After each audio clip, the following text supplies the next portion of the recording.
Olá pessoal, nossa conversa de hoje vai ser um papo breve com relação sobre modo um e-mail que eu recebi e essa pontuação, esse ponto de vista, digamos, virou para mim especificamente um mito, né? Que as pessoas falam que a maioria dos colegas comentam que não tem êxito nas ações revisionais bancárias e desses embates jurídicos, demandas bancárias e por aí vai. Então virou aquele mito que não vale a pena no sentido não um aspecto financeiro, nem tanto, lógico que a gente vive disso, mas no aspecto de embater e levar isso para se discutir no judiciário, porque os posicionamentos já estão fixados e coisa e tal. Até mesmo se você vir lá no Google alguma consulta tipo revisionais vale a pena, revisionais, quer dizer, os próprios clientes ficam com aquela dúvida se é ou não ainda conveniente de se discutir isso. Bom, realmente há essa dificuldade enorme hoje, né? E vou já lhe explicar os motivos disso aí, o meu ponto de vista. E o grande problema disso tudo, para mim, um dos fatores primordiais é o que? Tanto o cliente não está sabendo levar a sua demanda, o seu problema na sua extensão, como você, às vezes, como advogado, não tendo conhecimento de alguns aspectos mais aprofundados nessa seara do direito, deixa de indagá-lo. Então fica naquele, digamos, entre aspas, 0 a 0, né? Um fala uma coisa, então ele geralmente chega com o mais recente contrato que ele tem, o que foi feito anteriormente, e às vezes tem 3 parcelas lá que ele pagou, 4 de 36 e coisa e tal. Você fica até sem jeito, né? Pô, como é que eu vou entrar no judiciário para rever aqui 3, pagou 4, já na quinta já quer fazer revisional? Aí, convenhamos, se fosse assim mesmo, realmente era paciência, né? Muitas das vezes cheira até mal essa história dele. Quer dizer, fez o financiamento para dar o calote, como diz a história lá. Mas nem sempre é assim. E aí onde entra a história. O que acontece é que a grande maioria das vezes, posso lhe assegurar, 95% disso, e estou lhe falando por conhecimento de causa com relação ao advoguei nos meus 30 anos, talvez uns 15, 20 anos, foi me dedicado exclusivamente a essa área, tanto do lado de lá, da área dos bancos, como do lado de cá, advoguei para ambos lá durante muitos anos. Então, conheço tanto um lado como o outro, os dois lados da moeda. Então, tenho até uma certa, digamos assim, afinidade, liberdade para poder falar isso com mais tranquilidade com relação a isso, tá certo? E aí o que acontece? O cliente chega até você e lhe mostra lá o contrato mais recente, né? Só que ele já chegou lá e já fez as chamadas operações mata-mata, né? A operação onde uma serve para matar a outra e não serve, quer dizer, você acha que houve lá um empréstimo, houve um mútuo financeiro, quando na verdade aquele contrato serviu para matar e outros. E antes de entrar no aspecto jurídico dessa questão, vamos fazer aqui um paralelo por que chega a esse ponto na grande maioria das vezes. Vamos agora, eu vou me posicionar-me no sentido de por que isso acontece. Bom, o cliente, via de regra, ele vem, não vamos também dizer que o banco é malvadão e coisa e tal, só faz o mal, não é verdade. Paciência. Muitas das vezes já ajudou muitas empresas que estavam lá com certa dificuldade, emprestou o capital para fazer o giro e coisa e tal, essas empresas reergueram, alguém estava precisando de uma emergência para fazer coisa e tal, então lá não vamos também achar que os bancos sempre são lá os malvadão. Vamos olhar com racionalidade essa questão toda. O grande problema é quando você atrasa, aí a história é outra. Aí começa a confusão mesmo, né? E o que acontece? A grande maioria das vezes, o cliente chega, na primeira oportunidade que ele começa a sentir a dificuldade de pagar, E ele precisa, se for um empresário, suponhamos, uma sociedade empresária, então ela precisa estar com o nome limpo, né, entre aspas, não está negativado, para às vezes ele comprar, não pode comprar à vista, vai comprar a prazo, precisa estar com o nome limpo, né? Então, se ele não tiver o nome limpo e não tiver capital para bancar à vista, não vai dar. Não é verdade? Então ele procura a todo custo, né, manter aquela inviabilidade de negativar e topa tudo, né? Então se está perto lá e já vai quase executar, protestar, então ele vai lá e pá, faz um outro contrato matando o anterior. Aí começa a operação chamada mata-mata, né? Então uma confissão de dívida, ou então um contrato matando o anterior, e só que nesse contrato, o posterior, geralmente quase a totalidade das vezes não é uma confissão de dívida, só naqueles casos irrecuperáveis, né? Mas não é uma confissão de dívida, faz um outro contrato mesmo, então fica aquele negócio bonitinho, um contrato, faz outro, né? E aí começa a atrasar novamente, e faz outro, e aí cresce aquela coisa toda. Agora, quando o banco inicia, por exemplo, quando for uma pessoa física, o que acontece também? Ele está precisando com o nome limpo, porque suponhamos tem que fazer aí a matrícula da filha e coisa e tal, precisa estar com o nome, tiver negativado ele não consegue. O que você acha? Você vai fazer lá, o cliente vai lá fazer um novo contrato, ou ele vai deixar de matricular a filha ou o filho lá? Lógico que ele vai topar tudo lá nas alturas dessa. Aí a emoção fala mais alto do que a razão. Nessas horas, inclusive, está com a cabeça perturbada lá, aquela coisa toda, ele topa tudo. Esse é o primeiro aspecto. O segundo aspecto já vem o aspecto emocional em relação a ele e o gerente. Porque muitas das vezes aquela coisa já vem de anos, né? Então eles vão lá, sentam, um telefona para o outro e tal, o telefone mesmo resolve e coisa e tal. Cria aquela afinidade, né? Então, para ele gera um desconforto trazer aquela situação, vê-lo inadimplente, como se fosse ferir o gerente, né? Porque se ele fosse o responsável por aquilo e coisa e tal, ele fosse. Então, é um outro aspecto. Isso eu digo porque já escutei muito os clientes me falando sobre esses aspectos emocionais. E um terceiro, já mais avançado momento, é quando o gerente já passou essa segunda fase, ele já passa a ligar para o cliente e diz o seguinte: olha, se isso acontecer, se isso for para o jurídico, não sei o que, talvez eu tenha que pagar isso, talvez eu tenha que ser demitido, eu vou perder todo esse dinheiro, vamos descontar nas minhas comissões, vamos jogar para outra agência lá no interior. E aí vem várias das conversas. Na verdade, se isso fosse verdade, ele na Justiça do Trabalho eles reviam esse tipo de penalidade facilmente. Então é um jogo pesado, então o cliente vem nessa sequência, né? E ele começa, veja bem, o banco te dá, já via de regra, quando é pessoa física, né? Ele te dá algumas coisas que é fácil de você pegá-los, não tem muita dificuldade, um limite de cartão de crédito, um cheque especial, coisa que você, como se fosse um agrado, um mimo, né? Então, olha, não, tudo bem, não quero cheque especial, não, mas você não usa, é só não usar, isso aí não vai lhe atrapalhar em nada, né? O cartão de crédito, bom, é só não usar, rapaz, eu uso como débito ou como crédito, isso aí você vai fazer o que você quiser. Aí o sujeito vai, né?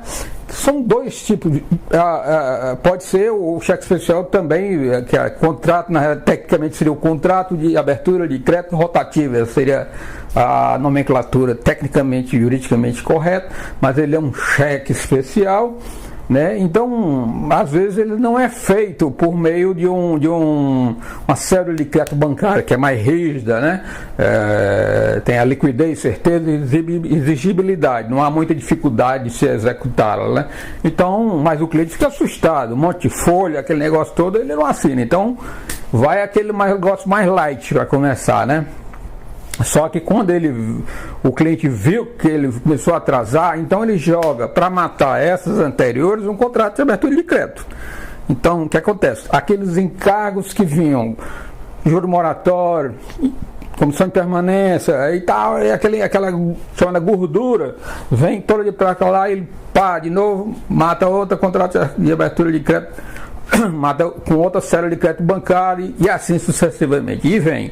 e vem uma matando a outra, olha, vai negativar, ele mata com outra, quer dizer, vem trazendo gorduras uma em cima da outra. Você imagina o tamanho que vai ficar essa conta. Quando ele lhe procura, ele não vai lhe procurar com o primeiro contrato, às vezes ele nem sequer menciona, nem o tem, logicamente que ele não tem, às vezes é uma operação de anos, ele nem tem mais aquele primeiro, né?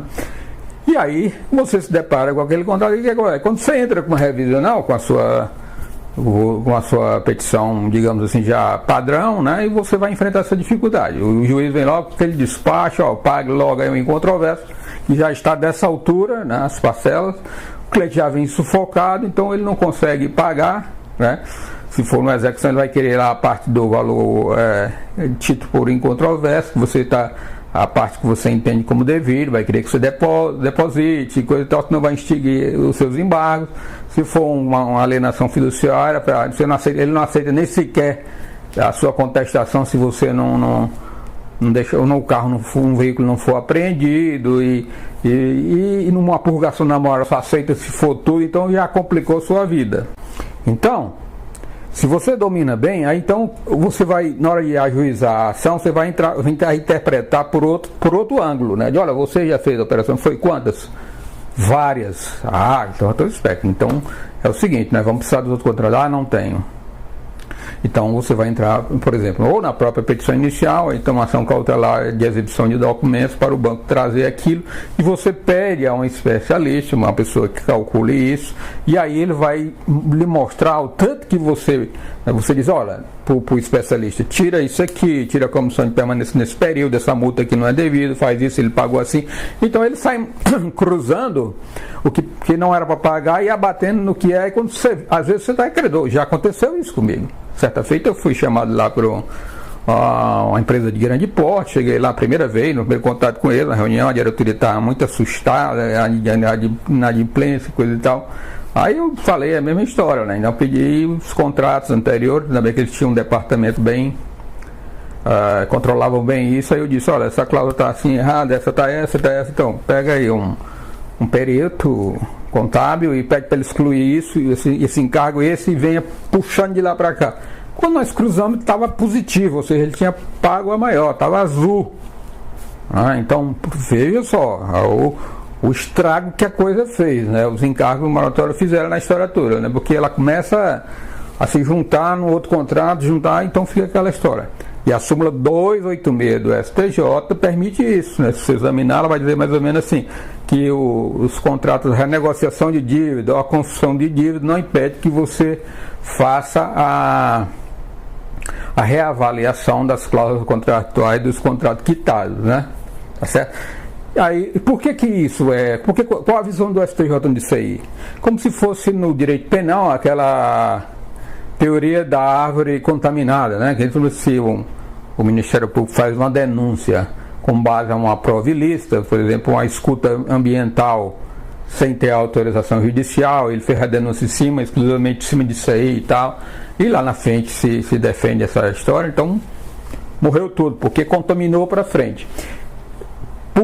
Por similaridade na história, e quando um contrato desse, ele tem uma cláusula ilegal lá, não era para ter feito a capitalização, suponhamos, diária, porque estava acertada a capitalização mensal.